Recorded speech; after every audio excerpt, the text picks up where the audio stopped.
بسم اللہ الرحمن الرحیم۔ السلام علیکم دوستو، دنیا بھر کی خبروں میں آج آپ سنیں گے، لیکن اس سے پہلے اگر ہو سکے تو لائک، سبسکرائب اور بیل آئیکن کا بٹن ضرور دبا لیں۔ شکریہ۔ ایران کے ساتھ زیادہ نرمی نہیں برتیں گے امریکی صدر۔ فرانسیسی شہریوں کا پاکستان چھوڑنے سے انکار۔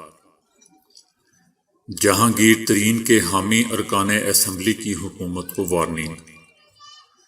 خانہ کعبہ کو کس جگہ کے عطر گلاب سے غسل دیا جاتا ہے؟ روس کا بھی امریکہ پر پابندیاں عائد کرنے اور سفارتکاروں کی ملک بدری کا فیصلہ۔ مصر میں سحری اور افطاری کے لیے صلاح الدین ایوبی کے دور کی روایت بحال۔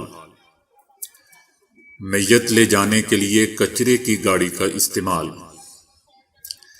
تجربہ گاہ میں آدھا بندر آدھا انسان بنانے کی تیاریاں۔ تو آئیے چلتے ہیں اب خبروں کی تفصیل کی جانب۔ امریکی صدر جو بائیڈن نے کہا ہے کہ جوہری معاہدے میں واپسی کے لیے ایران کو زیادہ رعایتیں نہیں دیں گے۔ امریکی صدر جو بائیڈن نے جاپانی وزیر اعظم کے ہمراہ پریس کانفرنس کرتے ہوئے کہا کہ خوشی ہے کہ ایران نے مذاکرات میں شمولیت جاری رکھی ہے، تاہم ایران کے ساتھ مذاکرات کے رزلٹ کے بارے میں کچھ کہنا قبل از وقت ہوگا۔ انہوں نے کہا کہ میرا خیال ہے کہ ہم اب بھی بات چیت کر رہے ہیں اور میں 2015 کے ایران معاہدے کا حامی رہا ہوں، لیکن معاہدے میں واپسی کے لیے ایران کو زیادہ رعایتیں نہیں دیں گے۔ اس سے پہلے جاپان کے وزیر اعظم یوشی ہیدے سوگا نے وائٹ ہاؤس میں امریکہ کے صدر جو بائیڈن سے ملاقات کی۔ یہ ملاقات جو بائیڈن کی وائٹ ہاؤس پہنچنے کے بعد کسی غیر ملکی رہنما کے ساتھ پہلی براہ راست ملاقات تھی۔ دونوں رہنماؤں نے ملاقات کے دوران ماسک پہن رکھے تھے۔ فرانسیسی شہریوں نے سفارت خانے کی جانب سے عارضی طور پر ملک چھوڑنے کی ہدایت ماننے سے انکار کر دیا ہے۔ اسلام آباد کے امریکی اسکول میں فرینچ پڑھانے والے ٹیچر نے کہا ہے کہ وہ یہ بات نہیں چھپائیں گے کہ انہیں پہلی بار پاکستان میں خوف اور گھبراہٹ محسوس ہوئی۔ تاہم انہوں نے بتایا کہ ان کے ساتھ موجود پاکستانیوں نے انہیں ملک میں رہنے کا مشورہ دیا اور یقین دلایا ہے کہ وہ یہاں موجود ہیں اور ان کو تحفظ فراہم کریں گے۔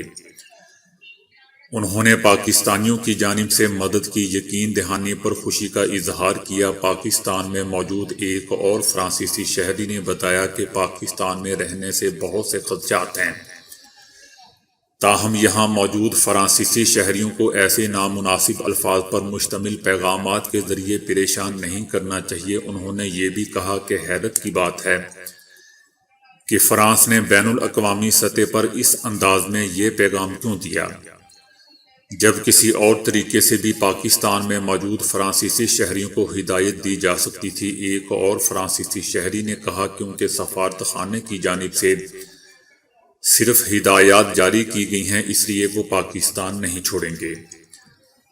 انہوں نے یورپ کے کسی دوسرے ملک میں ملازمت اختیار کرنے یا پاکستان میں مسلح گارڈز رکھنے کی پیشکش بھی قبول کرنے سے انکار کر دیا۔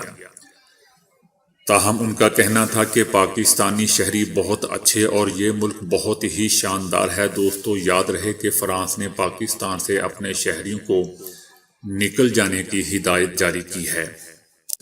2 روز قبل پاکستان میں فرانسیسی سفارت خانے نے ملک میں موجود اپنے شہریوں کو ای میل کے ذریعے ہدایت کی کہ پاکستان میں فرانسیسی مفادات کو لاحق سنگین خطرات کے باعث فرانسیسی شہری اور ادارے فوری طور پر عارضی طور پر ملک چھوڑ دیں۔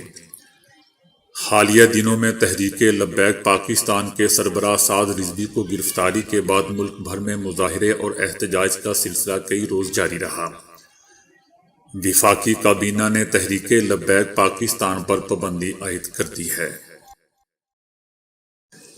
جہانگیر ترین کے حامی ارکان قومی اور صوبائی اسمبلی نے حکومت کو کہا ہے کہ انصاف نہ ملا تو ہم آگے کے لاہے عمل پر مجبور ہو جائیں گے۔ لاہور میں جہانگیر ترین کے ہمراہ عدالت میں پیشی کے موقع پر میڈیا سے بات کرتے ہوئے انہوں نے کہا کہ ہم وزیر اعظم سے انصاف کی اپیل کرتے ہیں اور تحریک انصاف کی چھتری تلے وزیر اعظم سے انصاف مانگتے ہیں۔ اب اس بات کو آگے نہ بڑھائیں۔ 40 ارکان اسمبلی عمران خان سے انصاف کا مطالبہ کر رہے ہیں۔ ہمیں انصاف نہ ملا تو ہم آگے کے لاہے عمل پر مجبور ہو جائیں گے۔ آج نہ انصاف ہے نہ ایمانداری ہے۔ ہم کوئی ریلیف نہیں مانگ رہے، نہ ہی بلیک میل کر رہے ہیں۔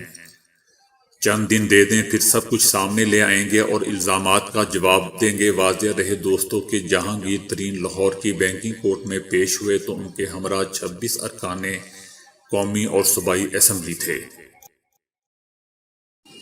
ہر سال موسم بہار میں سعودی عرب کے مغربی شہر طائف میں جب گلاب کھلتے ہیں تو صحرا کا منظرنامہ گلابی رنگ میں رنگ جاتا ہے۔ اپریل میں ان گلاب کے پھولوں کو چن کر جمع کیا جاتا ہے اور پھر ان سے عرق گلاب اور عطر نکالا جاتا ہے جسے خانہ کعبہ کو غسل دیا جاتا ہے۔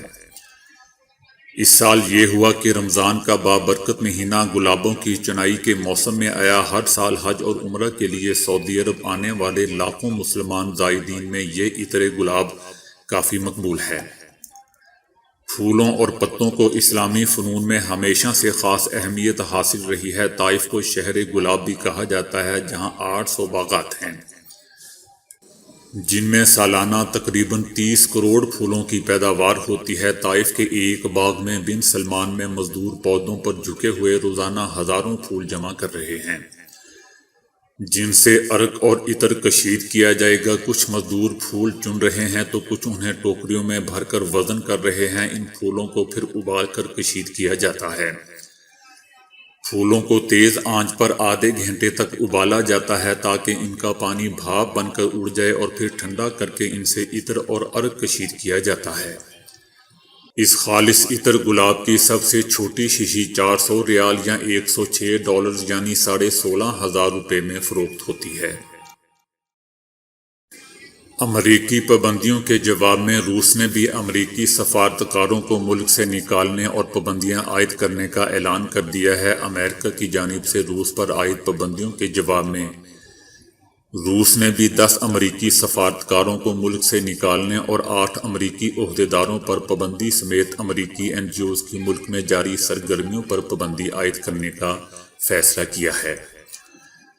روسی وزیر خارجہ نے ایک پریس بریفنگ میں کہا ہے کہ جیسی کرنی ویسی بھرنی، ہم امریکی اقدام کا جواب اسی انداز میں دیں گے اور 10 امریکی سفارتکاروں کو ملک سے نکالیں گے۔ اب وقت آ گیا ہے کہ امریکہ اچھے رویے کا مظاہرہ کرے اور محاذ آرائی کے راستے سے اجتناب کرے، ورنہ ایسے فیصلے لیے جائیں گے جس سے امریکہ کے لیے مشکل دور کا آغاز ہو جائے گا۔ دوستو، یاد رہے کہ 2 روز قبل امریکی صدر جو بائیڈن نے سائبر حملوں اور صدارتی انتخابات میں مداخلت کے خلاف روس پر نئی پابندیاں عائد کرنے اور اس کے سفارتکاروں کو امریکہ سے بے دخل کرنے کے ایگزیکٹو آرڈر پر دستخط کیے تھے۔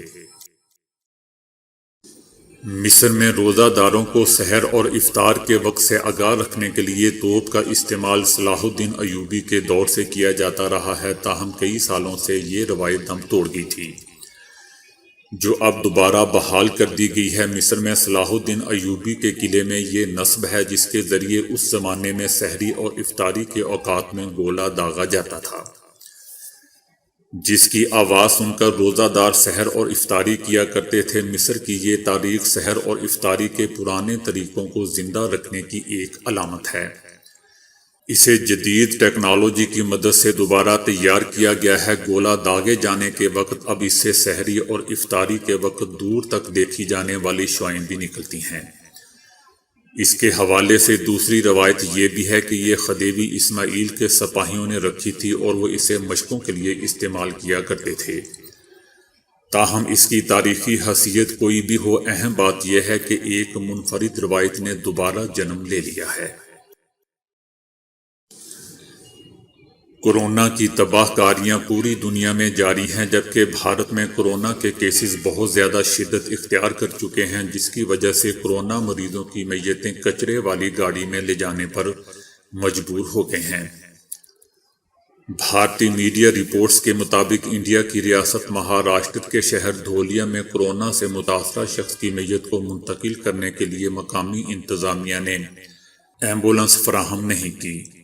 دھولیا کے 70 سالہ رہائشی ترن بک کمار ٹھاکر کو کورونا کی تشخیص ہوئی اور ان کی طبیعت مسلسل خراب ہوتی رہی اور اسی دوران وہ گھر پر ہی انتقال کر گئے۔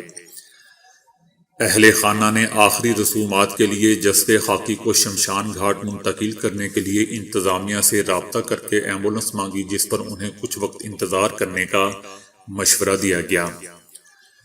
10 گھنٹے لمبے انتظار کے بعد جب ایمبولنس فراہم نہیں کی گئی تو اہل خانہ میت کو کچرے کی گاڑی میں رکھ کر لے گئے۔ مقامی افراد ہاسپٹل انتظامیہ کے ایمبولنس فراہم نہ کرنے کے منفی رویے سے سیخ پا ہوئے اور انہوں نے افسران کو گھیر کر سوالات پوچھے، مگر اس کا کوئی فائدہ نہیں ہو سکا۔ کچرے کی گاڑی میں میت منتقل کرنے کے دوران ایک شخص نے تصاویر اور ویڈیو بنا کر سوشل میڈیا پر شیئر کر دی، جس کے بعد انتظامیہ کو سخت تنقید کا نشانہ بنایا گیا۔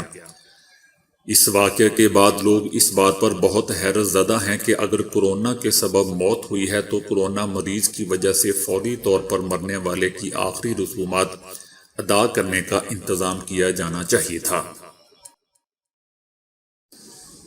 چینی اور امریکی سائنسدانوں نے ایک مشترکہ تجربے کے دوران ایسے زندہ جینز یا ایمبریو تیار کیے ہیں جو انسان اور بندر کے انتہائی بنیادی خلیوں پر مشتمل ہیں۔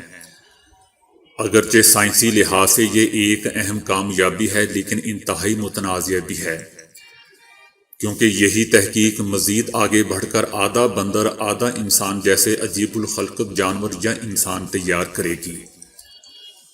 دوستو، یاد رہے کہ انسانوں اور حیوانوں کے خلیات میں ملاپ کی کوششیں کم از کم پچھلے 20 سال سے جاری ہیں، جس کا مقصد کسی جانور کے جسم میں انسانی اعضاء اگا کر دوبارہ اسی شخص میں پیوند کرنا ہے۔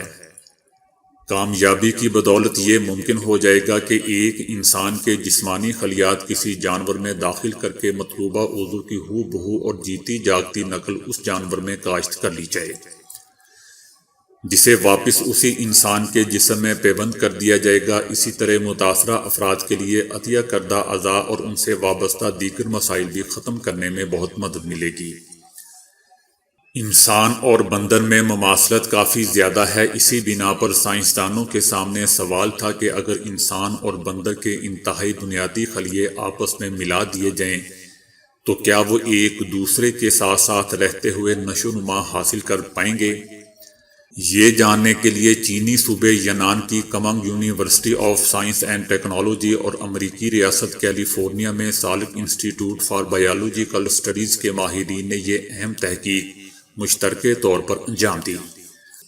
On line research journal cell کے تازہ ترین شمارے میں شائع ہونے والی اس رپورٹ کے مطابق ابتدائی طور پر بندر کے 132 ایمبریوز اور انسانی خلیات بڑی کامیابی سے آپس میں مربوط ہو گئے۔ ان میں سے 103 ایمبریوز 10 دن کے بعد تک زندہ رہے اور نشو و نما کے مراحل طے کرتے رہے، البتہ اس مرحلے کے بعد یہ زیادہ تیزی سے ختم ہونے لگے، یہاں تک کہ 19ویں روز تک صرف 3 ایمبریوز ہی زندہ بچ پائے۔ تاہم تجربے کی حدود تقاضوں کو مد نظر رکھتے ہوئے یہ ایمبریوز بھی تلف کر دیے گئے۔ یہ تجربات دوستو چائنا میں کیے گئے، کیونکہ ایسے حساس تجربات کی سہولیات امریکہ کی نسبت چائنا میں کہیں بہتر ہے، جبکہ چینی سائنسدان بھی اس معاملے میں زیادہ مہارت رکھتے ہیں۔ اس تجربے میں شریک ماہرین کا کہنا ہے کہ بندروں اور انسانوں کے خلیوں میں ملاپ پچھلے تجربات کے مقابلے میں کہیں بہتر رہا ہے۔ تو دوستو آج کے لیے اتنا ہی۔ ویڈیو کو لائک اور شیئر کرنے کا بہت بہت شکریہ۔